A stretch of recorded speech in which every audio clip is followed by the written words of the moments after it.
ఎలా ఉన్నావు? చాలా కష్టపడినట్టున్నారా? చాలే నీ పేనావరం మీద తెలుస్తానే ఉంది. గుర్రం ఏంటి అలసిపోయినట్టుంది? ఏమ్మా బాగున్నావా? వారం రోజులైంది నువ్వు ఇల్లు వదిలిపెట్టెళ్ళి, ఇప్పుడు గుర్తొచ్చావా? మనిషి అన్నా కష్టపడాలి, సోంబేర్లా తిని కూర్చోకూడదు. మరి నువ్వెందుకు తినుకోకుంటున్నా? ఏంటి గుర్రానికి గుగ్గిళ్ళు ఎడుతున్నాను?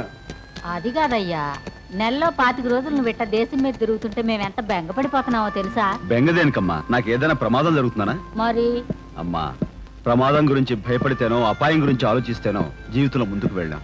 అన్నట్టు ఈసారి నా సంపాదన 5,000 వరహాలు. దీన్ని ఇదివరకు దాచిన దానికి చేరిస్తే చేర్చడానికి ఇదివరకు దాసిని మీ అయ్యా. వాడు తిరిగి తిరిగి వస్తే నిలబెట్టి కబుర్లేంటే. వెళ్ళు వెళ్ళి కోర్స్ అయ్యి మేమిద్దరం కలిసి తింటాం.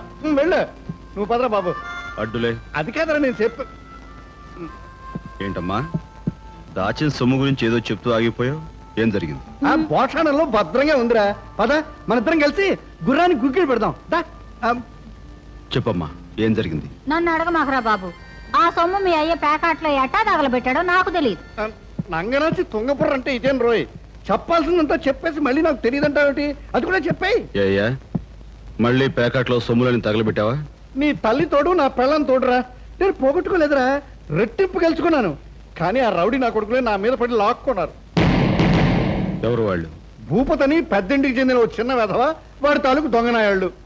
వాళ్ళు ఆడేది ఏ క్లబ్? ఈ వీడియో మీకు నచ్చినట్లయితే లైక్ చేయండి, షేర్ చేయండి. ఇలాంటి మరిన్ని సరికొత్త సినిమా వీడియోల కోసం ఛానల్ ని సబ్స్క్రైబ్ చేయండి. అలాగే ఇక్కడ ఉండే ఈ గంట సింబల్ ని క్లిక్ చేయండి.